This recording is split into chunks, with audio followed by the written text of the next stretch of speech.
Welcome into another edition of Berg is the Word. The Missouri Tigers taking care of the Ole Miss Rebels tonight, 38-27. I'm going to break this game down for you really quickly. And really, the big storyline is this: Missouri is back in the discussion for the SEC East running, and that's really the big thing. They've now won 5 in a row, the Tigers have, and if LSU hangs on against Florida tonight, Mizzou will stand atop the SEC East despite the embarrassing opening week loss to Wyoming, and that's really the big key. Again, if Florida ends up losing to LSU tonight, Mizzou will be at the top of the SEC East with a pretty favorable schedule moving forward. When your next two games are against Vanderbilt and Kentucky, two games that Missouri will be favored in, we'll see what happens. You don't want to count your chickens before they hatch, but Missouri in a really, really good spot after tonight's win. It was the first sellout at Faurot Field since 2014. Missouri again winning 38-27. Missouri headed into this game was a 12-point favorite, so Mizzou did not cover in tonight's game. But I'm going to break down a little bit of things that I noticed. Johnathon Johnson on returns made what could have been two crucial errors. At the start of the game in the first quarter, he had the fumbled punt, which led to Ole Miss's first touchdown. And then near the end of the game on the kickoff return, he tried fair catching, the ball bounced, and then he took a knee at the 1 yard line. If not for a roughing the passer penalty, Ole Miss could have potentially gotten the ball back with, Mizzou having to punt on its goal line, or if Ole Miss would have turned it over only down 11, they were still in that game. Also, so two crucial errors for Johnathon Johnson. I think he made up for it a bit in the receiving game. Let me pull up the stats from tonight's game. He had 8 receptions for 110 yards. So there were some good things that Johnson did, but those two crucial errors in the return game I thought could have cost Mizzou dearly. It did not. Also, if you're Ole Miss coach, I believe is it Luke Perry, the Ole Miss coach, why you wouldn't keep the running quarterback Plumlee in, John Rhys Plumlee, over the other backup, I believe it's Matt Corral. Plumlee had 134 yards rushing, and he didn't even play the entire game. He's easily the best athlete on the field. He's a two-sport athlete. He plays on Ole Miss, the Ole Miss baseball team as well. Why they ever benched him when Mizzou had problems stopping him from a defensive standpoint, I thought was just head scratching. It was a head scratching move by Ole Miss's coaching staff, and that Plumlee kid for Ole Miss. I tweeted this out during the game. He's almost like a poor man's version of Johnny Manziel, the way he's able to run around out there, and you could tell what a talented athlete he is. I'm really confused as to why Ole Miss uses a 2-quarterback system. I haven't watched a whole lot of Ole Miss this season. I will admit that. But again, Mizzou couldn't really stop him. I thought it was impressive. Mizzou did what it did defensively, considering Kel Garrett, the team star linebacker, out with that pectoral injury, probably out for the season after he had surgery. So that's also something to keep in mind as well from a defensive standpoint if you are the Missouri Tigers. If you have any comments or questions about tonight's game, again, a 38-27 win for the Missouri Tigers, feel free to weigh in. I would love to hear from you throughout this discussion. But again, Johnathon Johnson's mistakes in the return game didn't end up costing Mizzou, which I thought was big. Again, the muffed punt in the first quarter, and then that bizarre kneeling on the kickoff when it put Mizzou down at the 1 yard line. Mizzou was lucky that it didn't cost them. But then again, the big takeaway, and I'm watching this Florida LSU game right now. If Florida loses after Georgia was upset today by South Carolina, if Florida loses, Mizzou will be on top of the SEC East with two favorable matchups moving forward. Mizzou will go on the road to Nashville and play Vanderbilt. Vanderbilt lost today, got smoked by a UNLV team that entered today's game 1-4. So again, Vanderbilt not very good, even though it's a road game. And then they will go on the road against Kentucky. Kentucky playing Arkansas tonight in a battle of two of the worst teams in the SEC. At least with Vanderbilt, there are some that are calling for Derek Mason's job there. We'll see what happens with Vanderbilt. But I would imagine these next 2 weeks before Mizzou plays Georgia against Vanderbilt on the road and then against Kentucky on the road, I would imagine that Mizzou would be favored in both of those games, considering that the Tigers are now 5-1 and again could be atop the SEC East tonight. And who would have thought this after the embarrassing loss on the road in week 1 to Wyoming? Who would have thought that? In all seriousness, who would have thought that? And Mizzou now won 5 in a row. Again, the first sellout at Faurot Field tonight since 2014 as well. I'm going to take a look at the team stats here.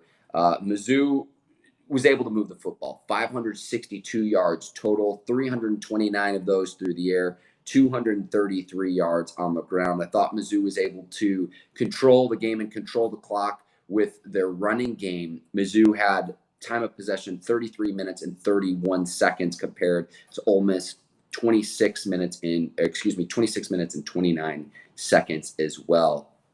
Only 2 penalties for Mizzou too, so for the most part they were disciplined. Again, if you're just joining this discussion, against better teams, Johnathon Johnson's mistakes in the return game. Again, one was the muff punt. That's a physical mistake. But then on the kickoff, he tried to fair catch it, but he allowed it to bounce. And then so he just kneed it down, and it left Mizzou deep in its own territory on the 1-yard line. And a roughing the passing penalty on quarterback Kelly Bryant wound up helping Mizzou move the ball down the field and eventually run out the clock. That could have been absolutely critical. Another thing I want to get to as well, Tucker McCann, the kicker, missing 2 extra points, but he made his other field goals throughout the game. Let's watch more. Let's see what happens in these next 2 weeks against Vanderbilt and Kentucky to see if this is an ongoing problem. McCann also has punting duties and kickoff duties in addition to his field goal duties. So he's kind of the Swiss Army knife as both a kicker and punter for Mizzou, but he missed 2 extra points off the upright. As a Mizzou alum myself, it kind of reminded me of Andrew Baggett back when Baggett hit the field goal post against South Carolina. I believe that was in 2013. Hopefully this isn't a problem for Mizzou in the kicking game, in the field goal game moving forward, but he missed 2 off the upright. Ole Miss's kicker missed 1 too, so it does happen, and that's why you get the 11-point spread. I'll say this, I'm very happy I didn't gamble on this game. Mizzou winning by 11 points.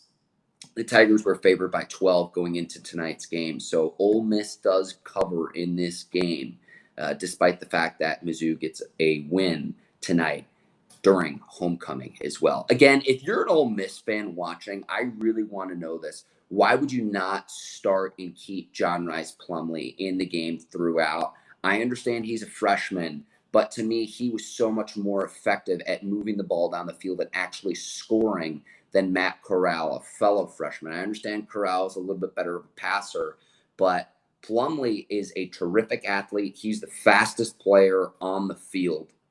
And it's no wonder that he also plays for the Rebels baseball team as well.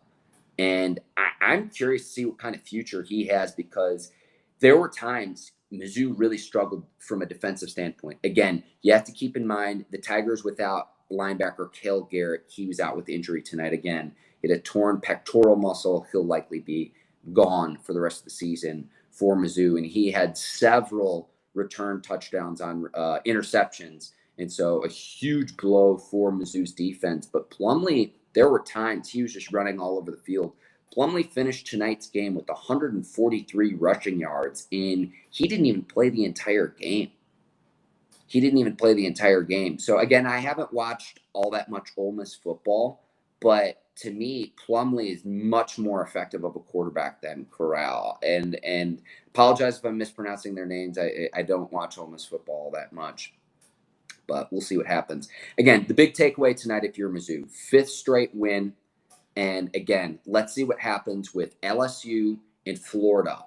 Because if Florida loses after Georgia's loss today to South Carolina, if Florida loses, Mizzou will stand atop the SEC East alone. And that's, again, very, very incredible, especially considering the opening week loss to Wyoming. Who would have thought that Mizzou would have been here? Again, sitting at 5-1 right now, and then you go on the road against both Vanderbilt and Kentucky. Two very winnable games. I'm going to be curious to see what the spread opens up at for both of those. We'll see with Vanderbilt again. Vanderbilt lost today to a UNLV team that entered today's game 1-4, and Vanderbilt absolutely got annihilated by UNLV today. 34-10 at home in Nashville. Things aren't looking good for the Derek Mason era.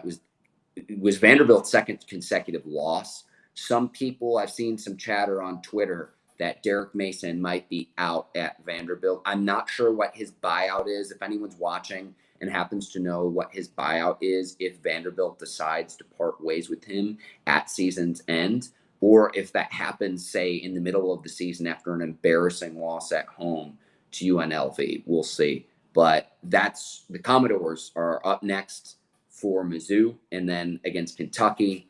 After that, Mizzou will play Georgia. Georgia entered today the number three ranked team in the country, and it's especially impressive. South Carolina was a 21-point underdog headed into today's game. They go into Athens on the road and upset the Georgia Bulldogs. So we'll see what happens. There's still a lot of season left, but Missouri has a very favorable set schedule, and that's no secret headed into this year. You've got two road games. You got Vanderbilt, Kentucky. Then you've got on the road in Athens. So 3 consecutive road games for Mizzou.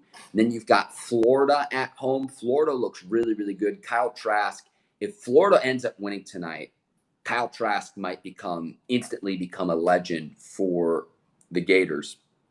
I need to sign off here and watch that game here in just a second. But then you've got Tennessee at home and then Arkansas on the road to close out the season. So, again, Mizzou sitting at 5-1 right now, and we'll see what happens tonight with Florida to see how the SEC East standings shake out by the end of the night. Again, my name is Mark Bergin. This is another edition of Berg is the Word. If you enjoyed this discussion, share it with your friends on your feed. I'm going to go ahead and sign off here. Help all of you have a terrific rest of your Saturday nights. Take care, and so long, everyone. I'll see you next time.